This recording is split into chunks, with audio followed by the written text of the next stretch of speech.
Banished to a rotting shed, with nothing but the clothes on her back, a disgraced heiress thought her life was completely over. But beneath the dirt-caked floorboards lay a multi-million-dollar secret that would not only destroy the family who betrayed her, but rewrite her entire history. Are you ready for the truth? Rain lashed against the cracked, fogged window pane of the estate's main office, mirroring the storm raging inside Victoria Harrington's chest. For 32 years, the sprawling Harrington Manor in Fairfield County had been her sanctuary, her birthplace, and her future. Now it was the site of her execution. Sitting across the mahogany desk was Nathaniel Reed, senior partner at Reed & Montgomery, the family's long-time estate law firm. Beside him sat Victoria's older brother Schuyler and his wife Penelope. Penelope wore a dark, impeccably tailored mourning dress that did absolutely nothing to hide the triumphant smirk playing at the corners of her mouth. Frederick Harrington, their father, had passed away unexpectedly just 2 weeks prior. He was a titan of local industry, a man who built a logistics empire from a single delivery truck. He had always promised Victoria that they would run the company together, while Schuyler, who had a gambling habit and a string of failed tech startups, would receive a generous but strictly managed trust fund. Yet the document Nathaniel was reading told a drastically different story. To my son, Schuyler Harrington. Nathaniel read, adjusting his wire-rimmed glasses. I leave the entirety of the Harrington logistics empire, the Fairfield estate, and all liquid assets held in my name. You have proven yourself in ways I previously failed to see, and I trust you to carry the family legacy forward. Victoria's heart stopped. She stared at Nathaniel, the blood draining from her face. That's impossible, she whispered, her voice trembling. Dad and I drafted a new succession plan just last month. He knew Schuyler was in debt. Schuyler slammed his hand on the desk, his face flushing red. Watch your mouth, Victoria. The will is ironclad, dated and notarized 3 days before his stroke. It's a forgery, Victoria snapped, standing up her chair, scraping violently against the hardwood floor. He would never leave the company to you, let alone the house. Penelope leaned forward, her perfectly manicured fingers steepling together. Grief makes us say terrible things, dear. The truth is, your father finally realized who possessed the true business acumen in this family. You were always just a distraction, a secretary playing at executive. Nathaniel cleared his throat, clearly uncomfortable but bound by the paper in front of him. There is one final provision, pertaining to you, Victoria. Victoria slowly sank back into her chair, her eyes darting between the lawyer and the smug faces of her relatives. To my daughter Victoria. Nathaniel read his voice, dropping a fraction of an octave. I leave the old gardener's shed on the eastern boundary of the estate and the 1/4 acre of unlandscaped brush surrounding it. May she find the humility there that she so severely lacked in life. Silence descended on the room, heavy and suffocating. The old gardener's shed. It hadn't been used since Gregory, their groundskeeper, passed away nearly 15 years ago. It was a dilapidated, rotting wooden shack without running water heat or proper electricity. It was completely uninhabitable. You have until sundown to vacate the main house, Schuyler said, standing up and buttoning his suit jacket. Security will escort you to your new property. Do not attempt to take any jewelry, artwork, or assets belonging to the estate. Your bank accounts tied to the company have already been frozen. The cruelty of the betrayal was paralyzing. Victoria was stripped of her home, her livelihood, and her father's legacy in a single afternoon. Security guards, men she had known for years and brought coffee to on cold mornings, now stood behind her, their eyes averted out of shame, ready to enforce Schuyler's eviction.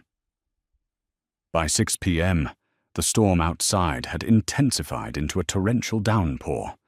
Victoria stood shivering in the mud before the sagging structure of the shed. She held a single canvas duffel bag containing 3 changes of clothes, a few toiletries, and a framed photograph of her and her father.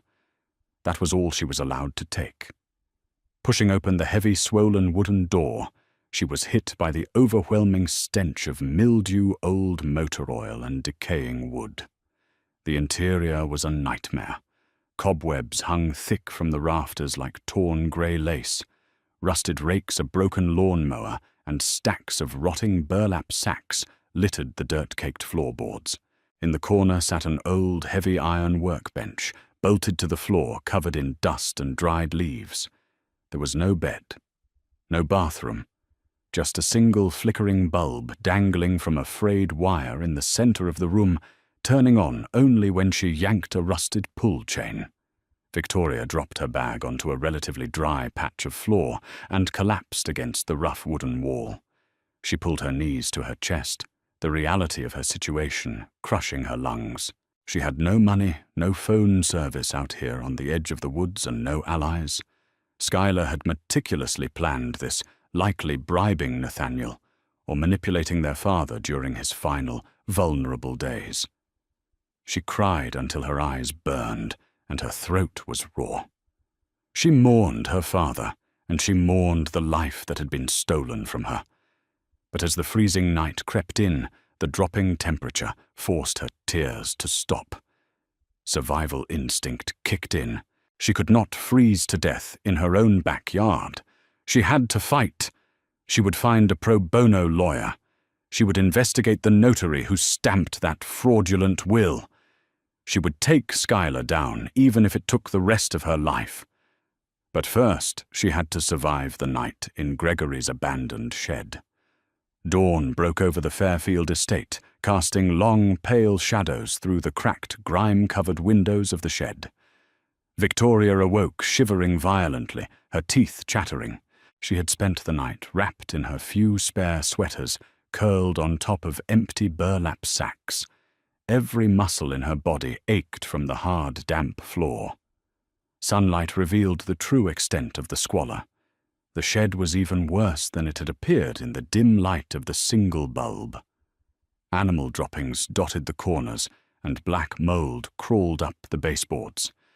"I can't live like this," Victoria muttered to herself, her breath pluming in the freezing air. "If I'm going to stay here while I build a case against Skylar, I have to make it habitable." She found an old, stiff-bristled push broom leaning against the wall and a dented tin bucket. Outside, a rusted spigot connected to an old well line miraculously still produced a sputter of freezing, metallic-smelling water. She filled the bucket, found a calcified brick of lye soap on a shelf, and got to work. Physical labor was foreign to her, having spent her life in boardrooms and luxury cars, but the anger burning inside her fueled her movements. She swept decades of dirt out the front door. She scrubbed the walls. She began clearing the heavy junk, dragging rusted tools and broken machinery out into the overgrown brush. By midday, her hands were blistered and raw, her designer slacks ruined with grease and mud. Only one massive obstacle remained, the old iron workbench in the back corner.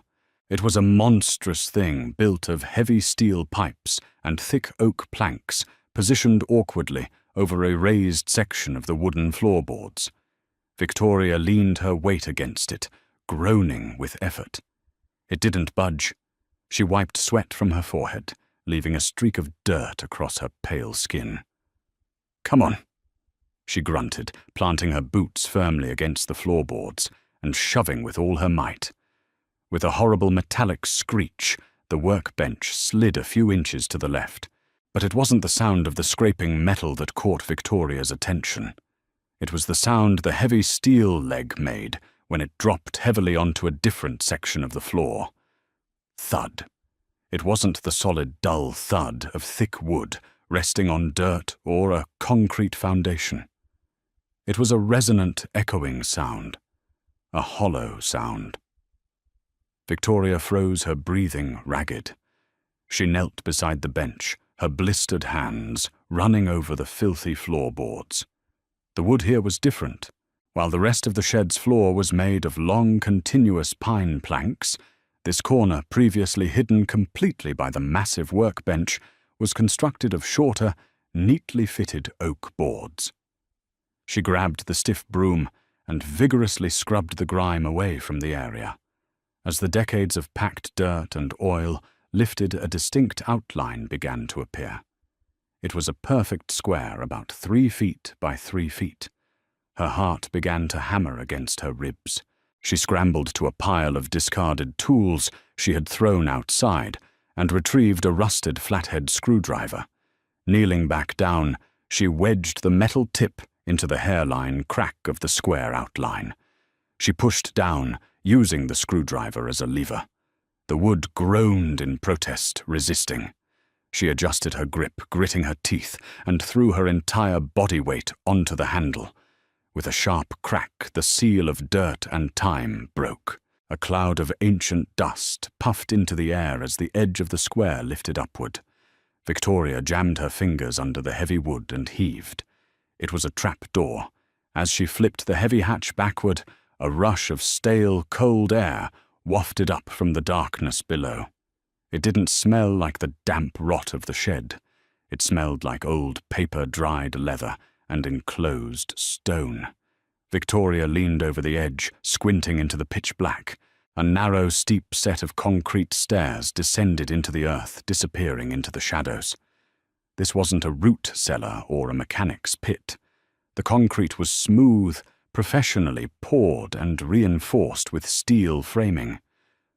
"What in the world?" she whispered, the sound swallowed immediately by the void below. She needed light. She remembered a heavy-duty battery-powered lantern sitting on one of the high shelves.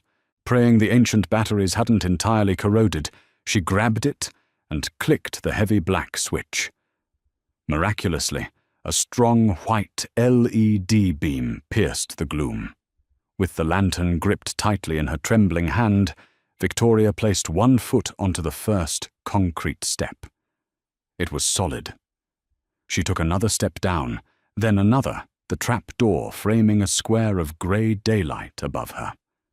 The staircase descended about 15 feet before opening into a surprisingly large, subterranean room. Victoria swept the lantern beam across the space, her mouth falling open in shock. The room was a climate-controlled bunker, lined with thick concrete and reinforced steel beams. But it wasn't a doomsday shelter. It was an office. A pristine mahogany desk, an exact replica of the one in the main house where she had been disinherited, sat in the center. Persian rugs covered the concrete floor. Floor-to-ceiling bookshelves lined the right wall, filled not with literature, but with rows upon rows of identical black leather-bound ledgers. Against the far wall stood an enormous antique Mosler Bank safe, its heavy steel dial gleaming dully in the lantern light. Victoria walked slowly into the room, feeling like she had stepped into a ghost story. She approached the desk.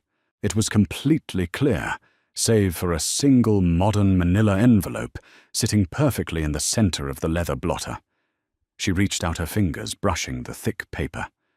Printed on the front of the envelope, in her father's unmistakable sharp handwriting, were 3 words: "For Victoria." Finally. Tears pricked her eyes as she recognized his script. Frederick Harrington had known. Somehow he had anticipated everything that had happened. She tore open the envelope. Inside was a heavy brass key, a small black USB drive, and a handwritten letter. She unfolded the crisp white stationery and began to read. "My dearest Victoria, if you are reading this, my worst fears have materialized. It means I am gone, and your brother has done exactly what I suspected he would do. I knew Schuyler had compromised Nathaniel Reed months ago.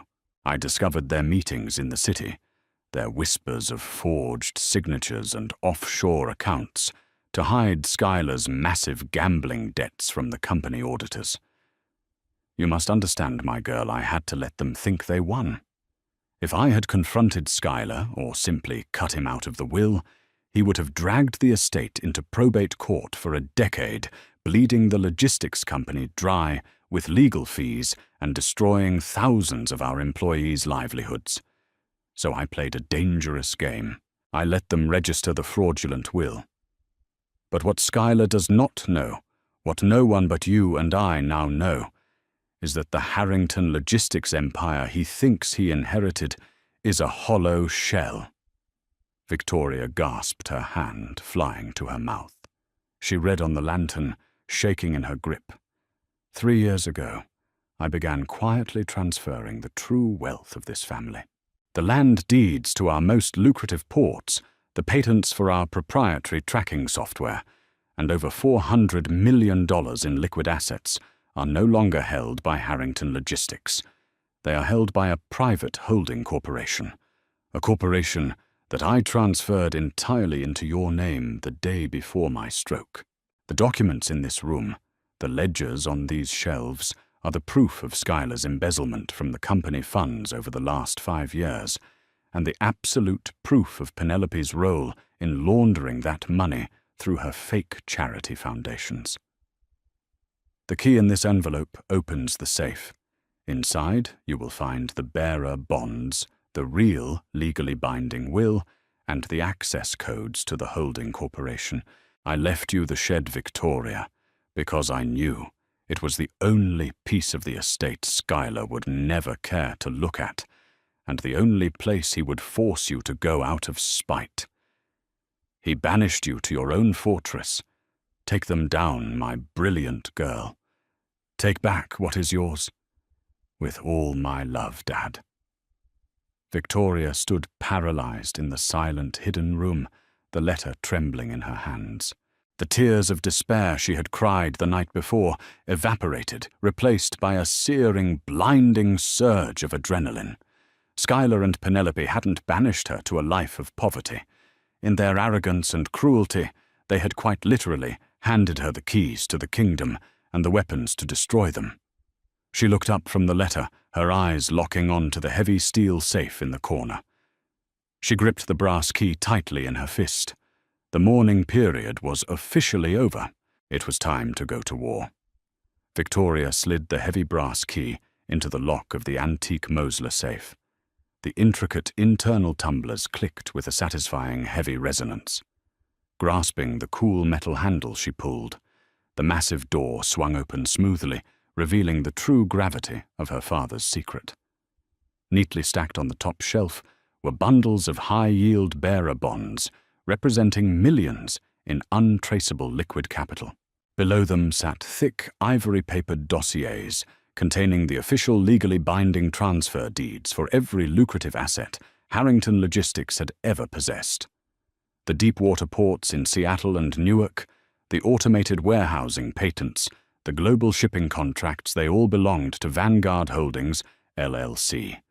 And according to the finalized notarized documentation, resting in a red folder, Victoria was the sole proprietor of Vanguard Holdings. She plugged the small black USB drive into an offline laptop she found tucked inside the mahogany desk's bottom drawer. The screen flickered to life, illuminating the dark bunker. The drive contained thousands of encrypted emails, bank statements, and wire transfer receipts. Frederick Harrington had not just been building a lifeboat for his daughter. He had been assembling a guillotine for his enemies. Victoria's eyes scanned the documents, her anger simmering into a cold, focused clarity. Schuyler had been siphoning corporate funds to pay off illicit syndicate debts in Macau. But the true mastermind was Penelope. The documents proved that Penelope's highly publicized philanthropy organization, the Fairfield Haven Foundation, was nothing more than a sophisticated money laundering front. She had been funneling the stolen corporate capital through fake charitable grants into offshore accounts in the Cayman Islands. Nathaniel Reed, the trusted family lawyer, was the architect of the paper trail, taking a 20% cut for his silence and legal gymnastics. Victoria needed to act, but the bunker had no cellular service. and using the Wi-Fi in the main house would immediately alert Skylar's security. She waited until midnight. Dressed in her darkest clothes, she climbed the concrete stairs, quietly closed the heavy oak trap door, and slipped out of the gardener's shed. The storm had passed, leaving the estate grounds shrouded in a thick, damp fog. She navigated the perimeter fence, avoiding the motion sensor cameras she herself had ordered installed 3 years ago, and hiked 3 miles down the dark county highway. Her destination was O'Malley's Diner, a 24-hour establishment, glowing like a beacon in the night.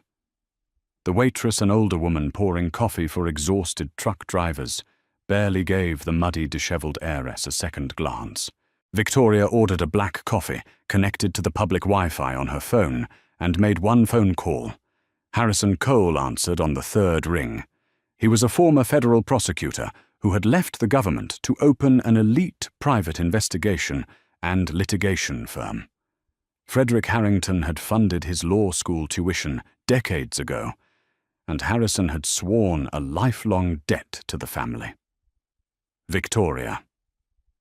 Harrison's deep, gravelly voice came through the receiver, thick with sleep. I heard about the will. I am so incredibly sorry. I tried to reach you all day. The will is a forgery, Harrison, Victoria said, keeping her voice low. And Skylar is liquidating the company to cover his gambling syndicates. But my father knew. He left me everything we need to bury them. I need you here right now. Within an hour, Harrison's sleek black sedan pulled into the diner's parking lot. He walked into a booth, sliding a secure, encrypted laptop onto the Formica table. For the next 4 hours, as the sun began to rise over the highway, Victoria walked him through the contents of the USB drive and the documents in the bunker. Harrison leaned back, running a hand over his tired face, a dangerous smile spreading across his lips. This isn't just fraud, Victoria. This is federal racketeering, wire fraud, grand larceny. If we take this to the local FBI, Skylar and Penelope will be facing decades in prison. I don't just want them in prison, Victoria said, her voice like ice. I want to watch them lose everything in front of the people they lied to. Skylar scheduled an emergency shareholder vote for Friday to approve a merger that will officially liquidate the company's remaining cash. We are going to that meeting. The next 3 days were a masterclass in clandestine preparation. During the day, Victoria remained hidden in the subterranean bunker beneath the gardener's shed, eating protein bars and drinking bottled water Harrison had smuggled to her. She memorized every line of the corporate charters, every offshore account number, and every damning email. By night, Harrison coordinated with his contacts at the Federal Bureau of Investigation. Special Agent Miller, a specialist in white-collar crime, reviewed the Vanguard Holdings documentation and the wire transfer proofs. The federal magistrates moved with unprecedented speed, signing sealed arrest warrants and asset freeze authorizations. Meanwhile, up in the main manor, Skylar and Penelope celebrated their stolen victory. Through a hidden audio bug Harrison had managed to plant near the estate's swimming pool, Victoria listened as they toasted with vintage champagne, laughing about how easily they had discarded her. Penelope gleefully discussed redecorating Victoria's former bedroom, while Skylar bragged about the upcoming merger that would wash his debts clean forever. They had no idea that the ground beneath their feet was quite literally rigged to collapse. Friday morning arrived with blinding sunshine. The Harrington Logistics skyscraper dominated the downtown skyline, a monument to Frederick Harrington's lifetime of grueling work.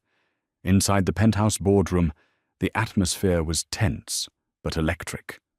Skylar sat at the head of the massive glass conference table wearing a custom Italian suit, exuding an air of unearned arrogance.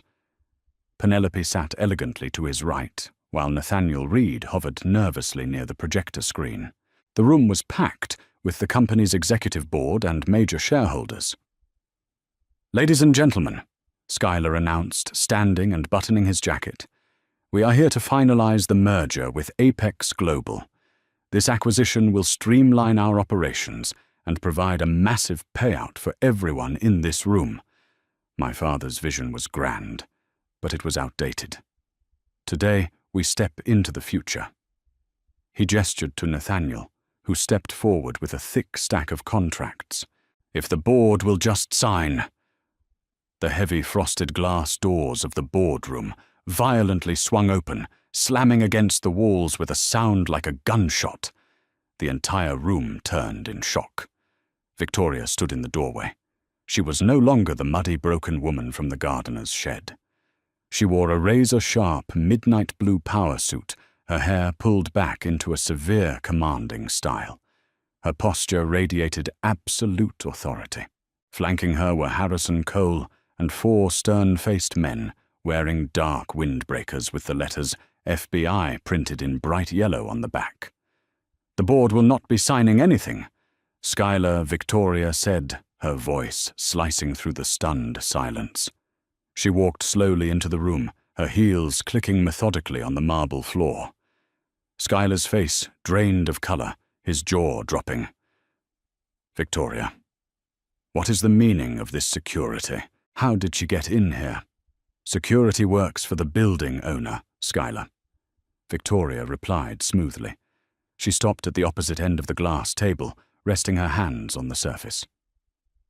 "And as of this morning, Vanguard Holdings, LLC, officially owns this building.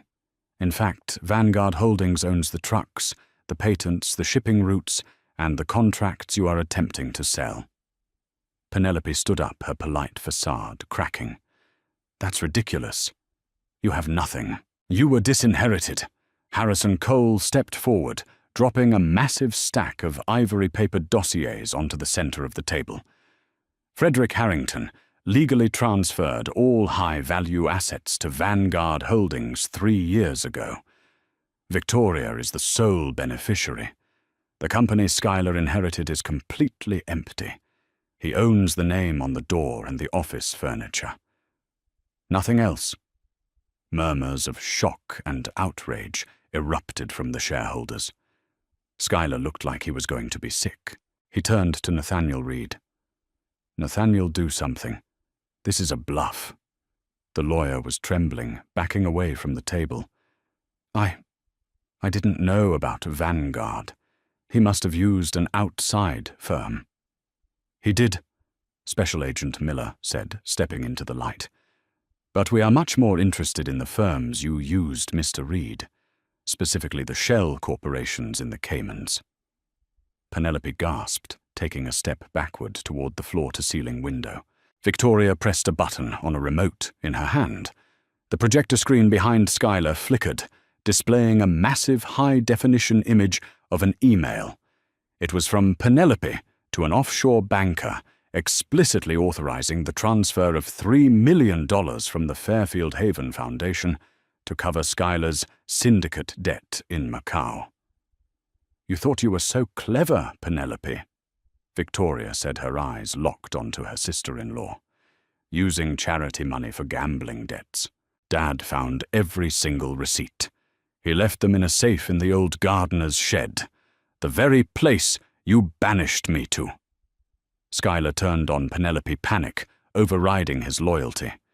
"You told me those transfers were untraceable. You said the foundation was secure." "You idiot!" Penelope shrieked, her perfectly manicured mask shattering into pure venom. "You're the one who racked up $50 million in debt. I was trying to save us from having our legs broken by loan sharks." "Thank you for the confession," Agent Miller said calmly. He signaled to the agents behind him. "Skylar Harrington, Penelope, Harrington, Nathaniel Reed, you are all under arrest for federal wire fraud, embezzlement, money laundering, and conspiracy." Handcuffs clicked in the echoing boardroom. The sound was sweeter to Victoria than any symphony. Skylar blubbered, begging the shareholders for help, but they turned their backs in disgust.